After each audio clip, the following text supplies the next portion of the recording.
The images in the following program are highly sensitive and may be as disturbing to viewers as they were to us. However, we have to show the truth about cruelty to animals, praying that you will help to stop it.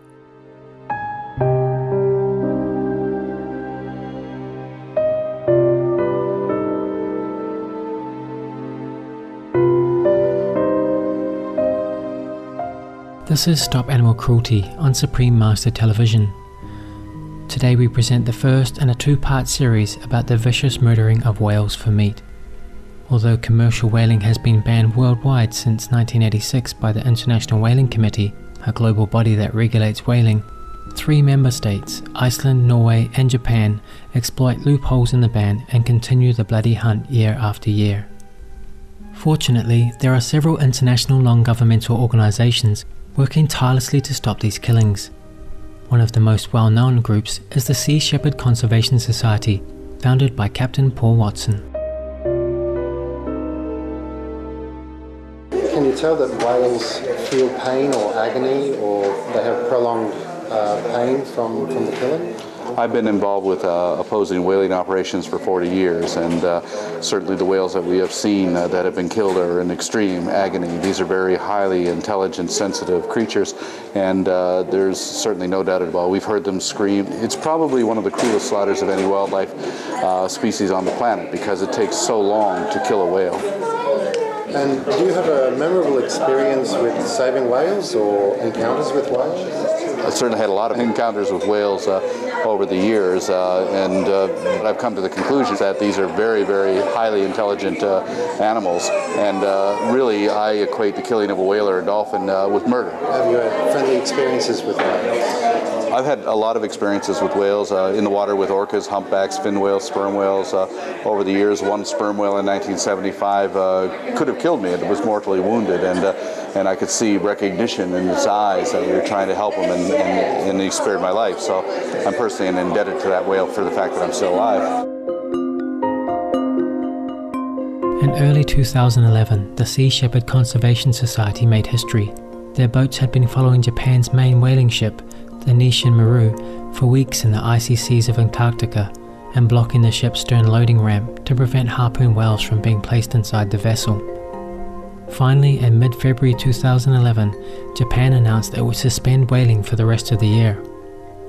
Hearing how the Society's extraordinary whale protection efforts led to Japan's decision to cease whaling, in February 2011, Supreme Master Ching Hai offered to donate $50,000 to the group to further its noble cause. Despite worldwide pressure to stop, Norwegian and Icelandic whaling fleets continue their sickening pursuit of the innocent whales. The 2011 whaling quota set by the Norwegian Ministry of Fisheries and Coastal Affairs for the minke whale is 1,286 individuals, the same number as the previous year. NOAH for Animal Rights is Norway's largest animal advocacy organisation, with over 2,000 active members who live in almost every Norwegian city. This caring group seeks to protect the lives and well-being of all animals, including our marine friends. NOAH has had a continuous campaign against whaling since it started, and we started in 1989, and then Norwegian whaling was reassumed after the ban in 1993. We asked the head of NOAH, Siri Martinsen, if the Norwegian public is aware of whaling's tremendous cruelty. We have conducted some surveys which shows that when Norwegians are informed about the ways that whales are killed, they do not approve of it. So more people need to know more, but it's also a very nice development that people care more about animal welfare than they care about just making money. One issue that NOAH faces in spreading its anti-whaling message is that the massacre of whales remains largely hidden from the public eye, and thus most Norwegians do not ever see the bloodshed and extreme violence that occurs when a whale's life is taken.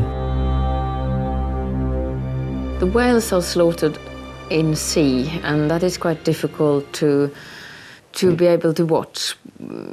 If you live up in the north and and follow the boats from the shore, you might see some whale hunting, but not many people do that, obviously. So that's one of the problems, that it's very hard to visualize what whaling is about for the general public. And it's also hard for us to film. We have filmed whaling, but you don't see the animal, you don't see the suffering. So you need to know what's going on, and then you need to think for yourself, how does it feel to get a grenade exploding into you and to get a harpoon into your body?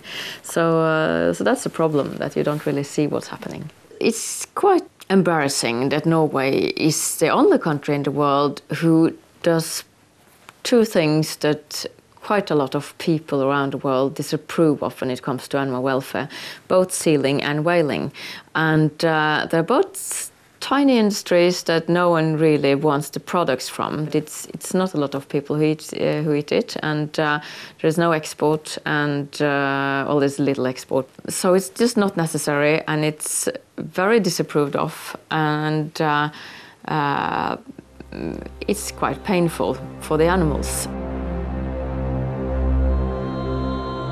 Minke whales enjoy living in icy waters, and thus the frigid seas off the coast of Norway are a natural home for them. Sadly, Norway's whaling ships pursue them with no mercy. The whale species which is hunted in Norway is the minke whale. They are social beings. The calves have a long time with the mother, and also actually the calf may be with the mother in the season when they are hunted. Minke whales communicate with each other over far distances. The sounds are very special. We don't know very little what they mean, but obviously they have a wide range of communication between each other.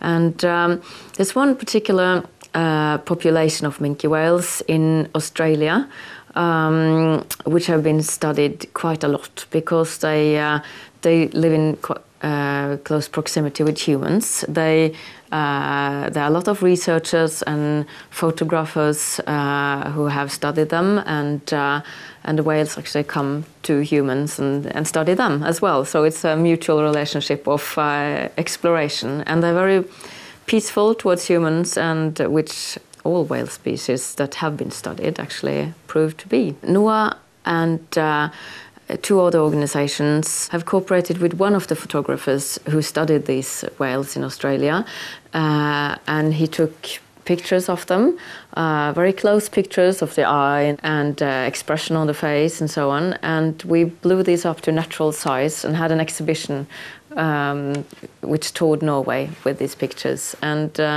it was amazing pictures. You really got to know them a little bit, and you see that they approached him and they actually had a relationship in the water. So there is lots going on socially between the whales, and also between whales and other species like humans when we approach them. The incredibly beautiful whale photography exhibited in Norway was the work of Bryant Austin, the founder of the US-based non-profit organization Marine Mammal Conservation Through the Arts. His spectacular close-up images truly reveal the magnificence and splendor of these animals. Mr. Austin desires to raise global awareness about the inhumanity of whaling, and that many whale species are highly endangered. You look at the gray whale, the western North Pacific gray whale, that travels through Japan and Russia. There are only 100 left, and they may go extinct. The gray whale is one of the oldest living mammals alive today. That population could go extinct in this century easily. Whaling is the primary reason we have so few whales. In the middle of the last century, within the span of maybe 2 human generations, we decimated most large whale species, anywhere from 20 to 2% of their original population, so there are very few remain. For the last generation, whoever be in this position to ensure that whales will be around for thousands and thousands of years to come, no future generations will have these opportunities, and it's really what we do right now that's going to ensure that they will be here. Many may go extinct in this century, if for the first time in recorded human history, if more isn't done. So it's really my hope that in my lifetime we'll be able to achieve the full scope of our vision and bring whales into our collective mind and ensure that they're a part of our lives for thousands and thousands of years to come.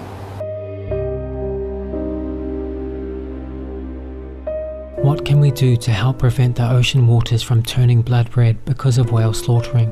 To start, we can choose the organic vegan lifestyle and avoid all animal products such as whale meat. Other actions we can take include contacting government officials to ask them to quickly end the bloodbath.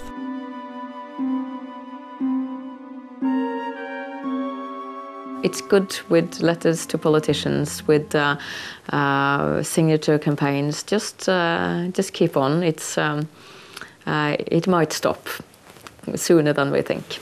All we have to do really is uphold international conservation law. We have all the rules, regulations, and treaties we need to protect whales.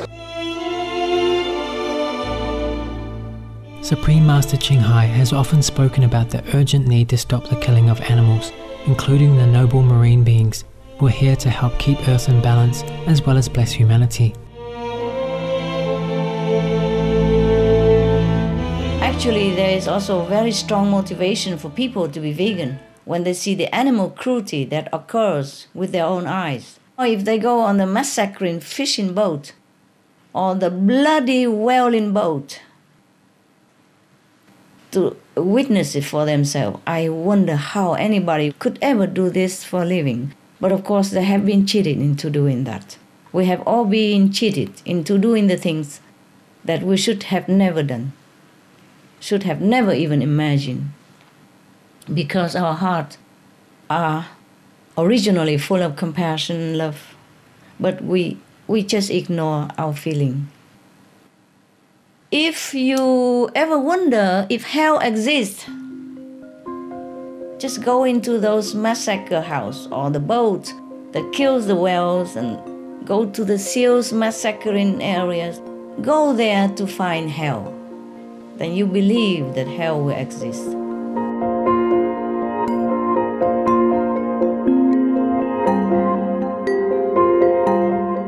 May all whaling cease now to end the immense suffering of the whales, preserve the species, and ensure the well-being of our planet. For more information about anti-whaling efforts, please visit the following websites: NOAA for Animal Rights at www.animalrights.no, Sea Shepherd Conservation Society at www.seashepherd.org. Please join us again next Tuesday on Stop Animal Cruelty, when we will present the concluding episode of our program on whaling. Thank you for your thoughtful presence today on our program. Enlightening entertainment is coming up next after noteworthy news. May our prayers and kind wishes for the happiness and welfare of all our animal co-inhabitants soon come to pass. For more details, please visit www.suprememastertv.com/stop-animal-cruelty.